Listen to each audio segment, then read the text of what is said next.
For professional advice with a personal touch, consult Fuller Landau, Chartered Accountants and Business Advisors. Click on flmontreal.com. 7:07 on CJD. Welcome to today's Entrepreneur, presented by Fuller Landau, a program about the entrepreneurial spirit that drives Quebec business. My name is Dan Delmar, along with my co-host back from Hong Kong, Fuller Landau's Josh Miller. How's your trip, Josh? Ni hao, Dan. I'm assuming that means hello. Hello, how are you? How you doing? How's it? Anyhow, so it was a great trip. Thanks very much. And lots of opportunity there, as you communicated on our previous show. Yeah, and thanks for sending along the message, Dan. It's I got to tell you, I used the word multipliers last week, and as businesses and entrepreneurs try and seek the help of others, those are your multipliers. Those are how you can get out, whether it's government, whether it's colleagues, whether it's whomever, professionals, whomever it may be, multipliers. And that's how you can get out even faster and better and with more success around the world. Tonight on a program, though, a business that I don't think can be outsourced, and that is team building and the business of adventures, I guess, is the best way to describe it. In studio with us are a couple of Marks. We have Mark Morella and Mark Barchat. Marks, welcome. Thank you very much. So you guys are with H2O Adventures and Team Building Montreal. Perhaps we should start by just telling us a little bit about what these businesses do. Do you want me to start? Yeah. All right. Well, H2O Adventures is a company that offers lots of different services. One of our locations is on Lachine Canal, where you can come and rent kayaks, pedal boats, electric boats, and canoes and that sort of thing. So we offer adventure in the urban setting. And originally it was based on a whitewater kayaking and sea kayaking and that sort of stuff. And as we'll talk about that, we've kind of evolved through the years. And there's a different division that evolved from over the years of the different things that we were offering, and that's team building, which Mark is more involved in. Yeah, in the team building, we do activities with companies. Some of it's training, some of it's just for fun. And we basically specialize in providing some memorable experiences through whether it be a scavenger hunt or a search and rescue simulation. We get people doing things and working together. Mm-hmm. Now, you guys have been friends for a long time. Where did this business start? It started in our town of Hudson, about in 95. So 1995, when we were in university, and we needed to make a little bit of extra money to get through university. And we were just in love with kayaking, and we started in high school, and that's how we became friends, and it became an opportunity to start teaching it. And we got a lot of support from family, friends, and the town of Hudson. So that's really where our start was. Yeah, essentially I studied business and marketing especially, and I actually always had a lot of interest in entrepreneurship. I took entrepreneur courses right from CEGEP, and Mark was studying education, and so we saw it as a perfect opportunity to mix our two skill sets, with Mark having the teaching background, and he really developed the whole how we were going to teach and all that sort of stuff, and I came in with all my business knowledge from school and thinking I'll be able to apply it right here in a real life setting, and that's how we kind of got the ball rolling. Were you guys always just the two of you, or did you happen to bring on some help, whether it's employees or partners? Yeah. Well, we started off, we had... there were 5 of us. Yeah, so that was in the easiest. Well, we didn't actually start with 5. We actually evolved in 5. It started with just the 2 of us.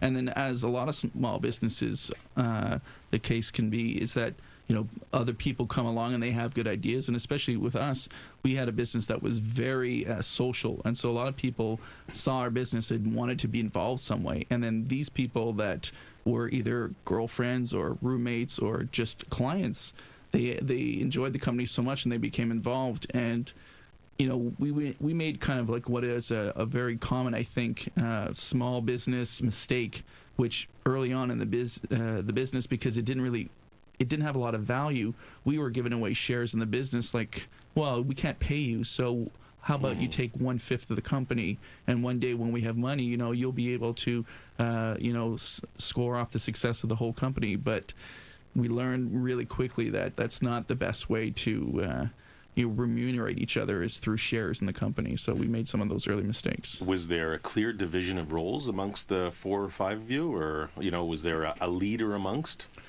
Well, I'd say Mark was always the leader, and I think, in our defense, I think everybody brought something different to the table. We had one guy who had a legal background, and he also taught a lot of different sports, and he was a member of an outdoor adventure club, so he had a lot of contacts. So he seemed like a good guy to have in the business. And we had another person that was Mark's friend, but he was also he was probably the best kayaker out of the bunch. So he brought a lot of the knowledge for the curriculum and how it could be taught and all that sort of, and the safety background as well. And so I thought I brought the business acumen, or at least the background, not necessarily a lot of experience coming right out of university. And Mark had the teaching background, and the fifth person was actually bringing in a completely different set of skills as well. She brought the whole sea kayaking side. So whereas whitewater is a very, very small niche, by adding sea kayaking, at least we more than doubled the sort of potential clientele. So it made sense on paper. But at some point you realize that maybe they weren't making the best partners or the best contribution, or you weren't getting the best bang out of the buck, or you weren't agreeing. So exactly, what had kind of happened? How did that transpire, and how did you have to deal with it? Well, we weren't making enough money, which in the end of the day, you have to make money. And we were teaching kayaking, so let's be realistic here. There's not a lot of money that can be made doing an outdoor adventure sport like that. Especially in Canada, where the season is so short. Yeah. And so it was almost doomed to fail right from the beginning. And we had to find other ways of making money, how we were going to keep this going full time. And after university, a couple years after university, people had different plans, and they didn't have as much to invest in this in terms of time and effort. And some went back to school. And yeah, I guess as things settled. But at the end of the day, there just wasn't enough to sustain everybody. And there was different visions as well. Some people thought it should be more like a school. I mean, essentially it started off as a kayaking school being the title, but I think Mark and I both realized right away is if you teach kayaking as if it was a school, you're not going to have a lot of customers. It's supposed to be fun. And Mark actually read a book called The Experience Economy, and that had a huge impact on us in terms of how we were going to deliver the product that we were delivering, or the service that we're delivering. It wasn't about actually doing kayaking, but rather about offering people a fun weekend away with their friends. And we were trying to push a lot about the island. And we lost one guy right off the bat because he thought like we weren't taking it serious enough, and he wanted people to have better skills, and he wanted people to come out of a weekend being pro kayakers, and that wasn't really realistic. Pitfalls of partnerships. Right. We'll talk more about that in a second with the Marks, Marula and Barchat of H2O Adventures and Team Building Montreal. It's 7:15 on Today's Entrepreneur. For professional advice with a personal touch, consult Fuller Landau, Chartered Accountants and Business Advisors. Click on flmontreal.com.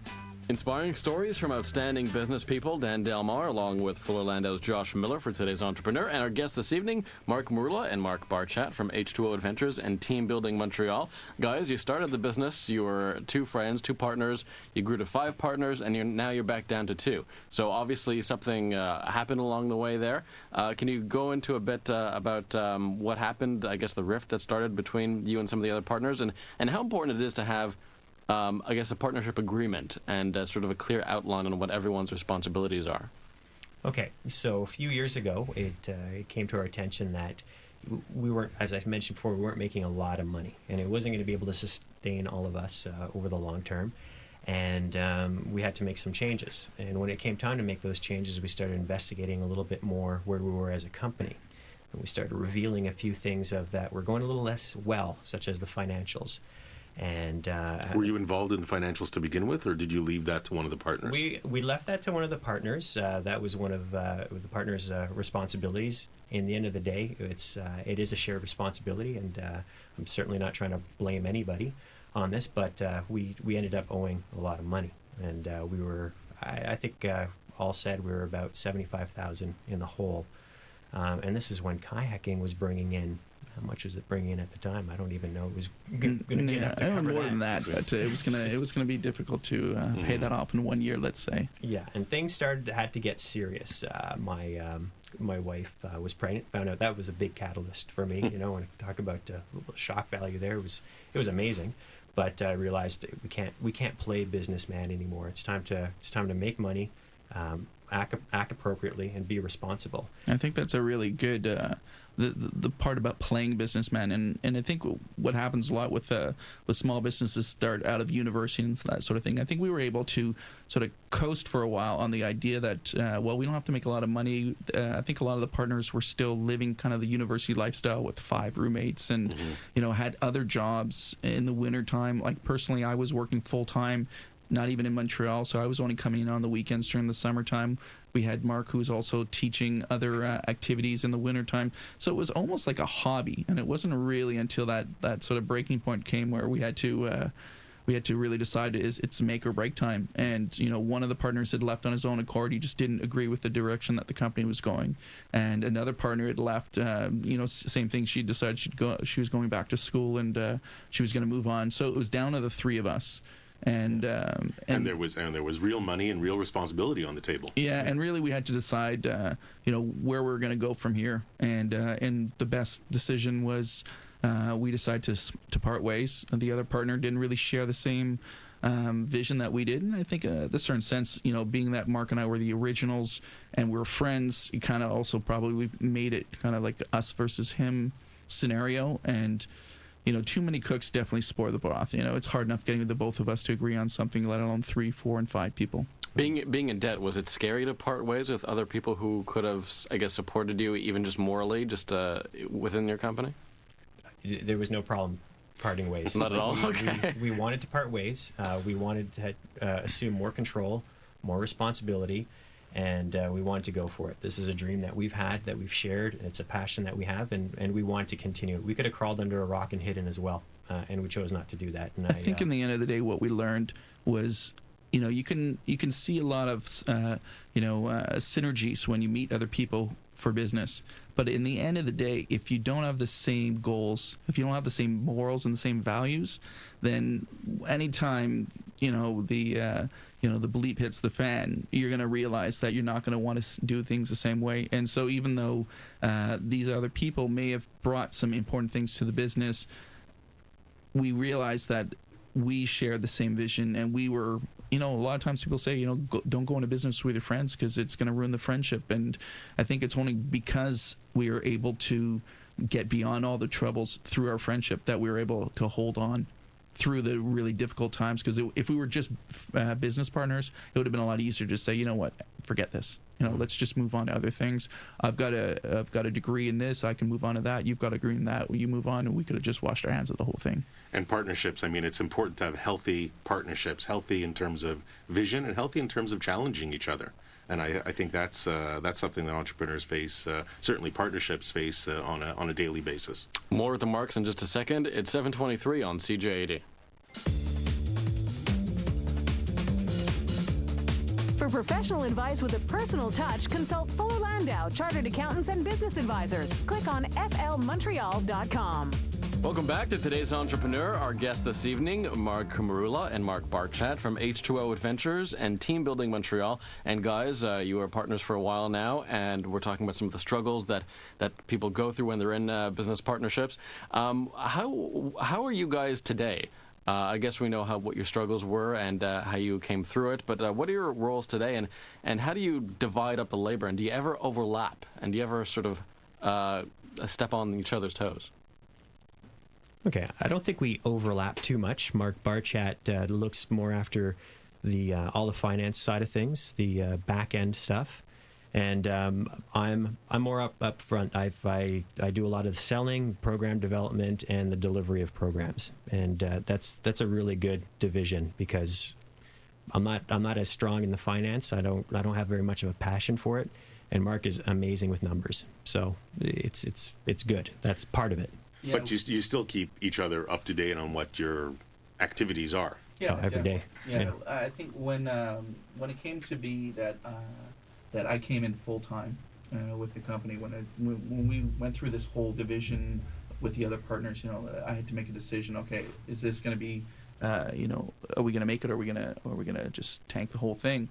And at that point, I came in and I saw everything that Mark was doing, and I think one of the best things that I ever did was freed Mark up to do what he was good at, because Mark had taken on a lot of the accounting duties, and he was doing a lot of sort of the nitty-gritty day-to-day organization of the company, and it's really not where his skills are. Mark is a lot more, big picture, eyes on the prize. He's always thinking of something new, and a lot of times we joke around where Mark is the type of guy who will come up with the idea, and then as soon as it's in place, he's moved on to the next one. It's up to me to make sure that somebody follows through on it, and I don't mind that at all. I realize that if it was just up to me, we'd probably still be teaching whitewater kayaking and nothing else, because I would have been very happy with just doing the best job that I could at teaching whitewater kayaking. Whereas Mark, as soon as we were good at whitewater kayaking, he was like, what else can we do?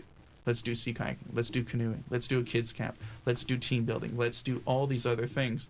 And he's almost dragged me kicking and screaming along the way. It's always me saying, why don't we just slow down and just focus on what we're doing?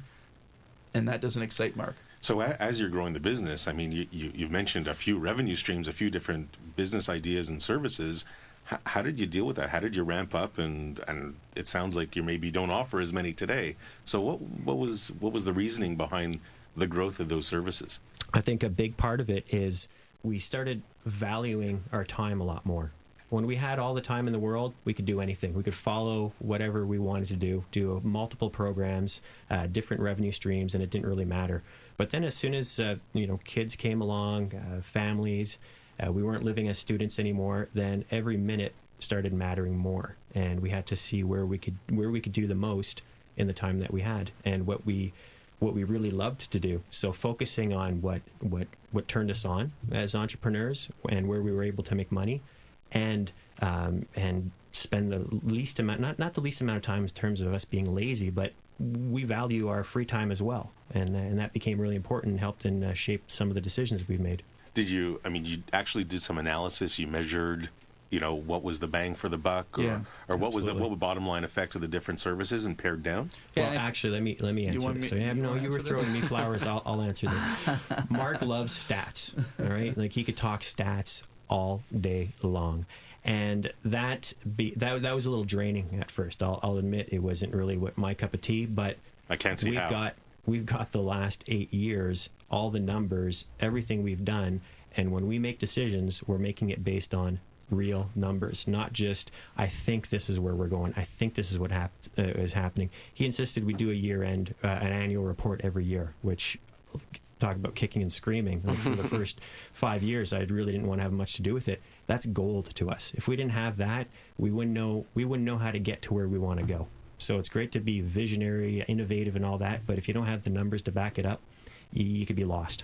Yeah. So. And Mark, you certainly have a background in the stats and the numbers. Right. Well, and I started, and that was it. It was a matter of like looking at the numbers and seeing, what was profitable and what wasn't. And I think when it's a small business and everything's just going all in the same drawer, and you're just kind of like the hamster, just trying to get as much done as possible and sell as many things, and you don't really have the time to quantify. Okay, well, it took us 7 hours to do this work, and it brought us X, and it took us 2 hours to do that work, and it brought us Y. And then all of a sudden, we started looking at all the things that we're doing on a profitability scale, and it was really evident right away, like, okay, well, this is a make work project, and this is a waste of time, and this is really not bringing us any revenue.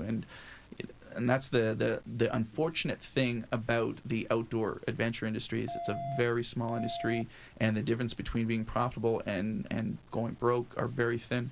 And sometimes comes down to your people, and that's what we'll address next at 7:30 on CJ80. For professional advice with a personal touch, consult Fuller Landau, Chartered Accountants and Business Advisors. Click on flmontreal.com.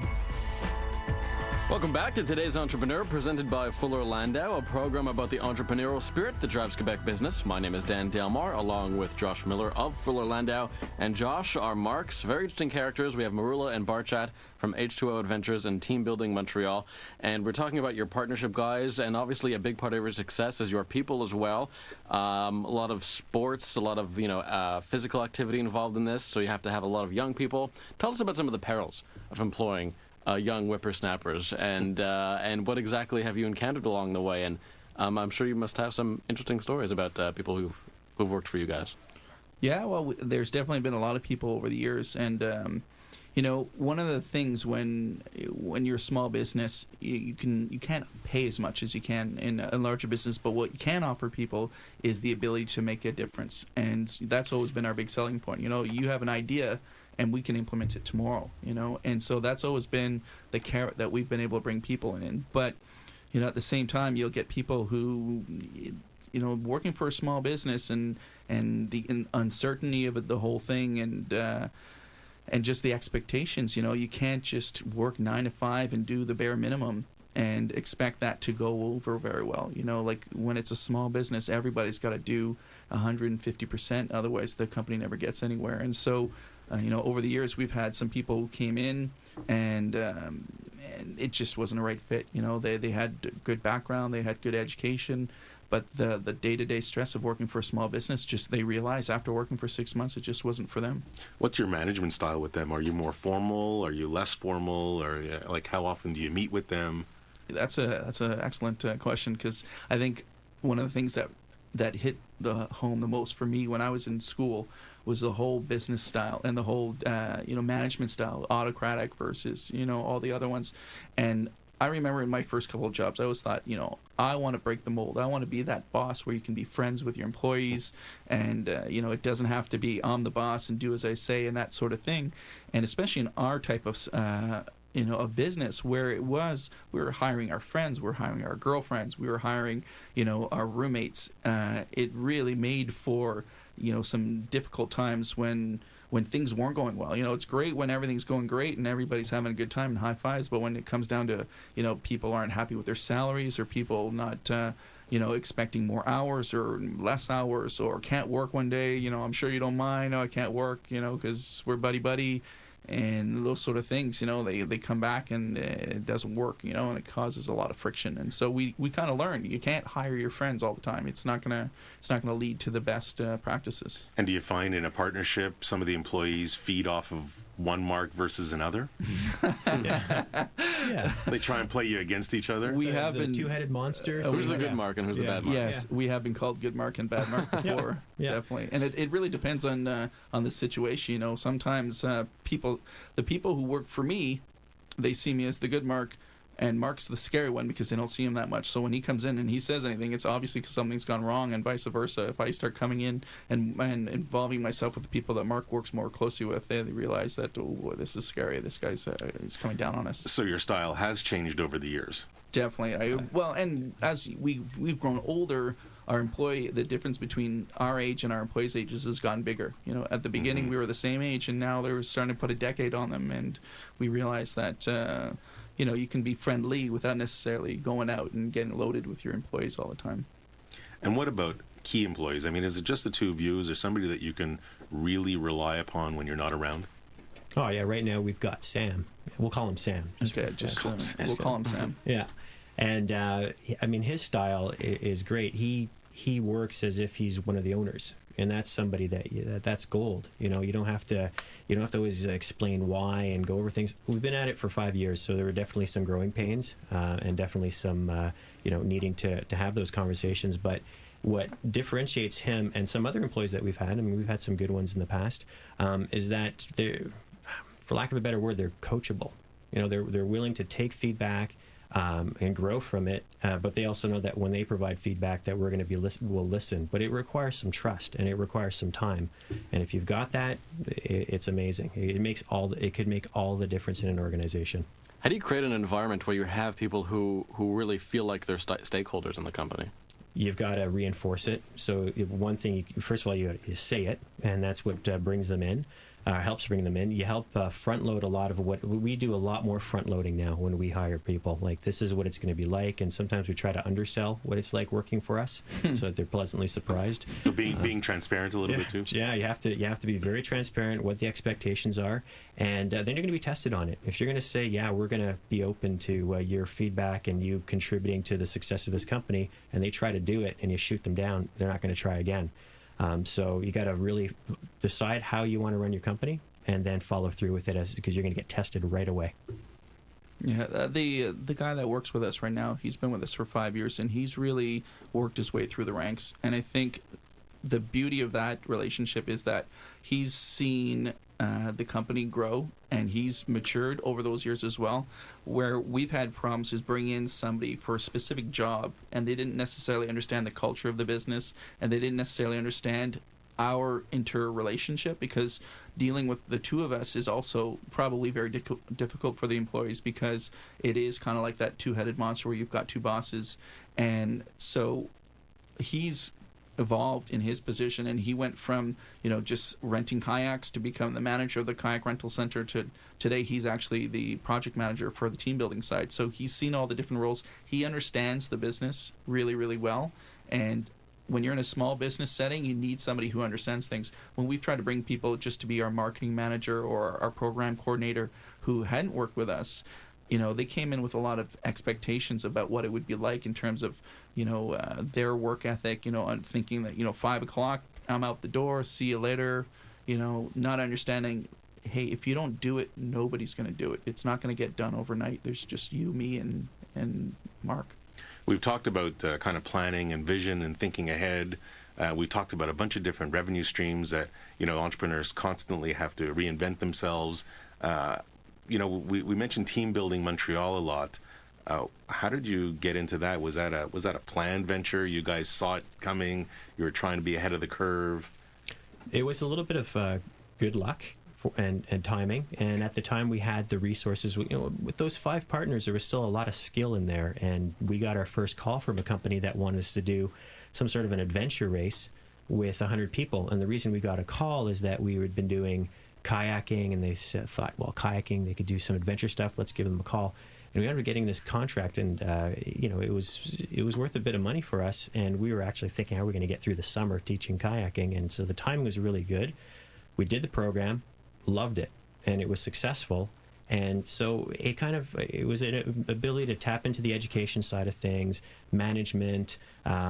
It was fun, and that's why we continued doing it. It was a way to make some good money, but more importantly, it was something that I could see myself doing for many, many years. And it brought you into the corporate world. Absolutely. Yeah, it was a kind of a natural offshoot. I mean, if you can see the logic behind it, you're doing adventure programs, you're doing programs for large groups, all of a sudden you're doing stuff for kids. Well, the same things that we're doing for kids could apply to adults.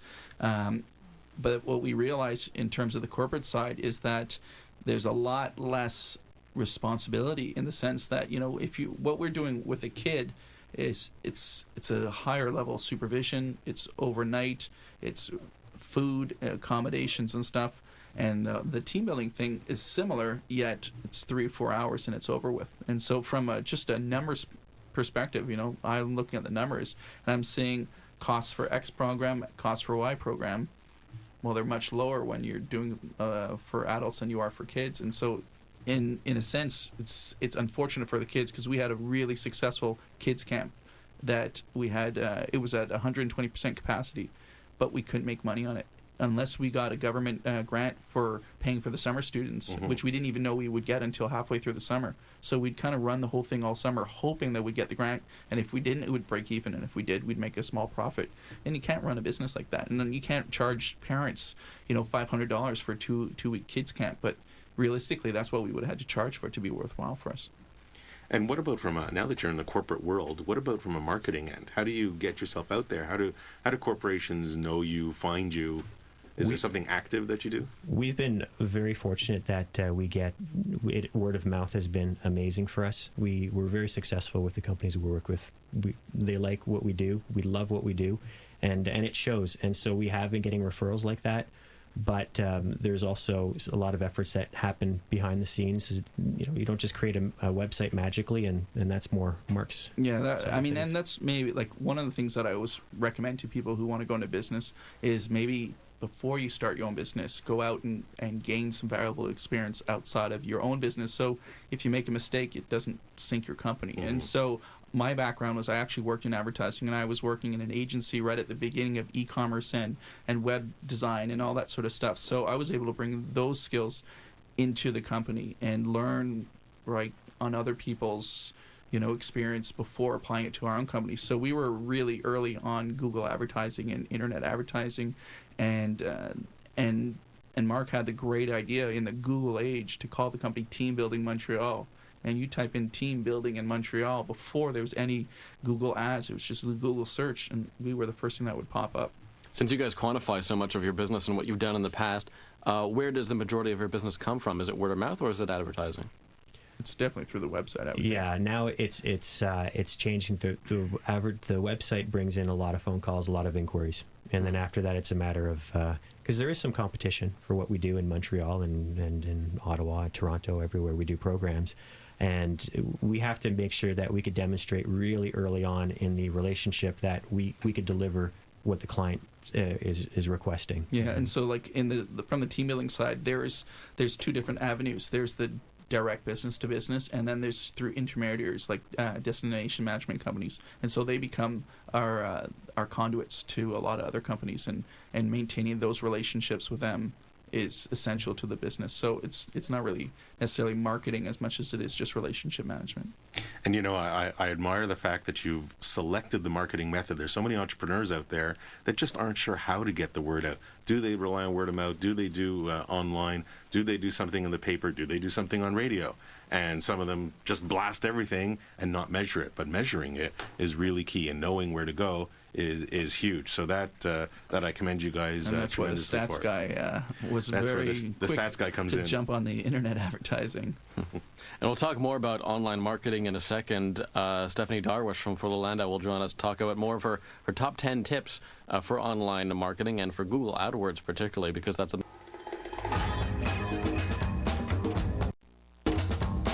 For professional advice with a personal touch, consult Fuller Landau, Chartered Accountants and Business Advisors. Click on flmontreal.com.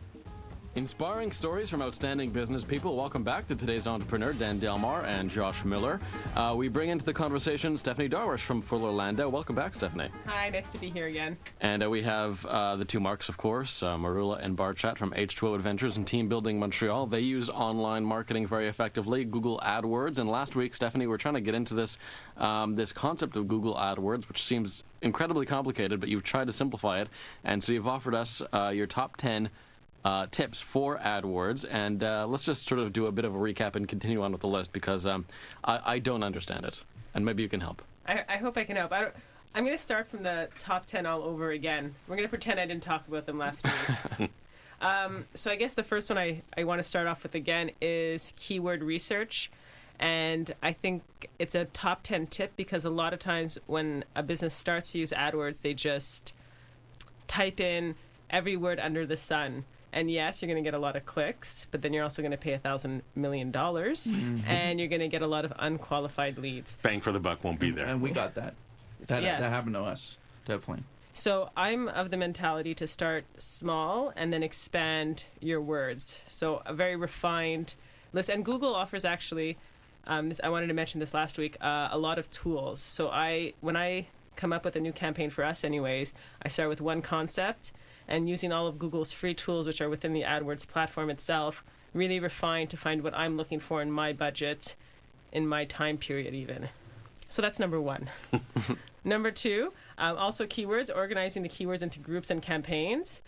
That one keeps you organized, two helps you with budgets, and three helps with tip number three, which is, I mentioned it last week also, if you have like 10 keywords in one ad group and 6 are doing really well and 4 are doing badly, I say take out that 6, make a new group. That group's click-through ratio is going to go way high, and then Google's going to say you're very good and give you cheaper AdWords at better placement. Before you continue, Steph, Yes. Is it easy to get this knowledge information? Do entrepreneurs tend to outsource it, or is it something they can get online? I think it's outsourced often, but it's knowledge. I mean, I didn't go to school for AdWords.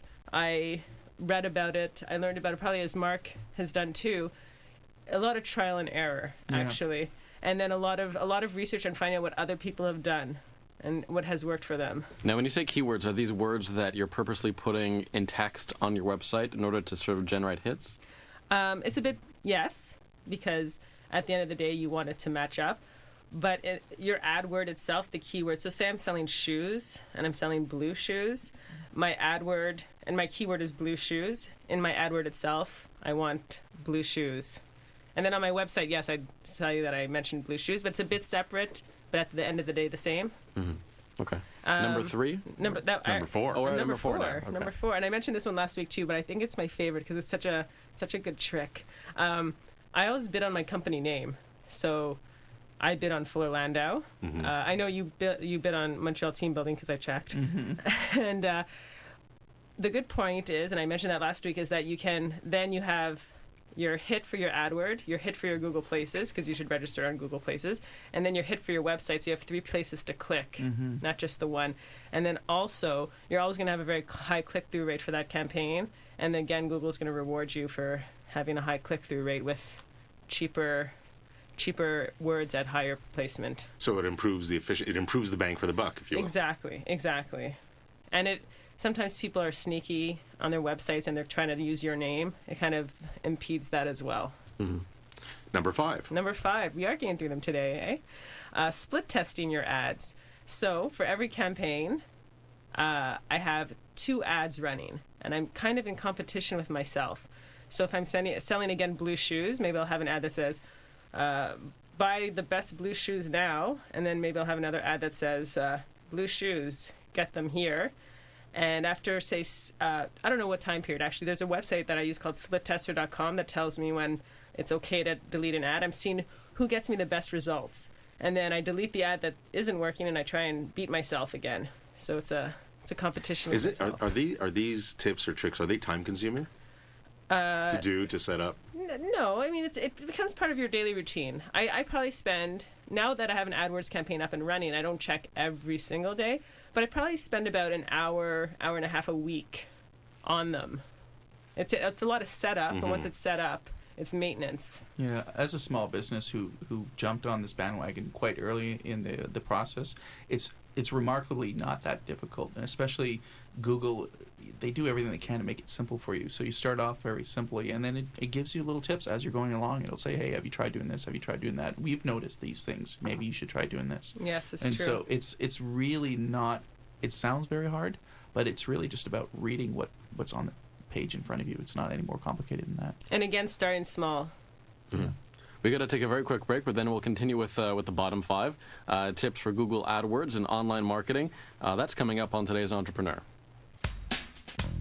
For professional advice with a personal touch, consult Fuller Landau, Chartered Accountants and Business Advisors. Click on flmontreal.com. The Marks are here, Marula and Barchat from H2O Adventures and Team Building Montreal, and Stephanie Darwish from Fuller Landau talking about online marketing. And Stephanie, we're at the bottom 5 now, your tips for Google AdWords. Getting a bit more clear, this concept now. So shall we proceed? Number 6. Number 6, I'm going to go very quickly now. 6 negative keywords. It sounds negative, but they're actually your best friend. So blue shoes, I would want a negative keyword to maybe be hiking boots or hiking if I don't sell hiking boots. It just helps refine again. Number 7, landing pages. The URL on your AdWords shouldn't go to a page on your website because that's not general enough. There should be a landing page. Like your homepage. It shouldn't go to your homepage. Exactly. It shouldn't go to your homepage. If I'm selling blue shoes, It should go to blue shoes. it should go to maybe a giant picture of a blue shoe being like, do you want this model? And then they fill out a form, and then you see a conversion. And I love stats too. The other ones are actually very general. So we target our ads at Fuller Landau geographically because we're in a certain market. So I believe in targeting too, not being overly general. I think I mentioned it, making sure to use the keyword in the headline and in the ad copy. It helps your quality score. And then finally, content does matter, like in everything else in this world. And in that little space, don't use 1,000 punctuation marks because actually Google will say no to you. They don't like that either. And to use action words more than just click here or buy now. Maybe be a little creative, like search for more or something like that. Now, in addition to all these AdWords, I mean, I've heard a lot of about Groupon and to drive people towards your store or your business with Groupon. Have you had an experience, maybe Mark or Stephanie, with Groupon? Well, we did a Living Social campaign this summer, and for us it was quite successful. And I think the key to it working well for us, and perhaps not necessarily some of the horror stories you've heard, the example people use is like drinking out of a fire hose, and it really can be that way. And what worked for us is that we were using something that we had a lot of, and there was no incremental cost. So we were renting out kayaks and electric boats that, for the most part, are sitting in our cabin not being used when on quiet days. So as long as we could get the people to come when these things weren't being used, it didn't end up affecting our business. Where I see it go wrong a lot of times, for example, you see a lot of spas and sort of stuff. Well, a massage is very labor intensive. Now you're giving something at half price, you're getting half price. So you're getting about 25% on the dollar, and you're paying your employee. I don't think your employee's going to want to work for a quarter of the price. So a lot of the times, the spas, it drives them out of business because it's too popular and they don't make any money on it. Whereas for us, there's no incremental value for renting out an extra boat. It's just one more person on a boat. As long as we didn't have to turn away people on the busy days. That's why it worked well for us. So Groupon did work for you, but you had to make sure you put in the right product, I guess. And one of the things that we learned was that people are inherently they wait till the last minute, and they send out a message to everybody saying, hey, your coupon's going to end in 3 days. Mm-hmm. Well, we got a quarter of all the people that came in the last 2 days of the whole summer. So imagine we sold over 1,200 of these. We had 200 people come in the last 2 days alone. So that was where it became difficult. The rest of the summer, it was easy to manage. So as we get to the final moments of the show, Mark and Mark, can you maybe perhaps give us, what advice would you give to today's entrepreneur? Go ahead. Well, the advice I'd like to give is make sure that what you have is real. You could be passionate, you could have all the support in the world, you'd love what you do, but make sure you're making money. And if you're not making money, you got to do something else. So look at the cold, hard facts. And that's it. That's my advice. I think the thing that we've stuck by, since the one thing that I remember really hit home was all the businesses that grew too big too fast. And we've always tried to maintain a slow and steady growth so that we didn't ever get to the point where we got so big but the money wasn't coming in fast enough and the whole thing crashed underneath us. So we grew every year, but not so much that we couldn't handle it. And Dan, as I see two friends that are in business together, that bucking the norm of friends can't work together, I certainly have one takeaway, and we didn't spend too much time on it, but measuring the bottom line. I know Mark Barchat was big into stats, and the other Mark, I guess, hopefully appreciates it, but certainly measuring the bottom line, measuring the top line, measuring the bang for the buck, measuring the outcome with whatever input has been put in. Entrepreneurs sometimes take things for granted. It's great to operate by gut, but to measure things so you know exactly where to drop and where to continue, that's huge. And entrepreneurs cannot take that lightly. Marks, thank you so much. Thank you. Pleasure. From H2O Adventures and Team Building Montreal, and thanks as well to Stephanie Darwish, who does marketing at Fuller Landau, for those incredible AdWords tips. Stephanie, big help, I'm sure, for those who want to get into online marketing. Thanks for that. My pleasure. And Josh, thank you. We'll see you next Monday night at 7 p.m. Next Monday night, a company called CI Analytics, and this is a pair of brothers that are running the show. They had to deal with the tragic death of their father very prematurely. So that story next Monday night at 7 p.m. You can reach Fuller Landau during business hours at 514-875-2865 or visit www.flmontreal.com. 8 p.m. news is next on CJ80.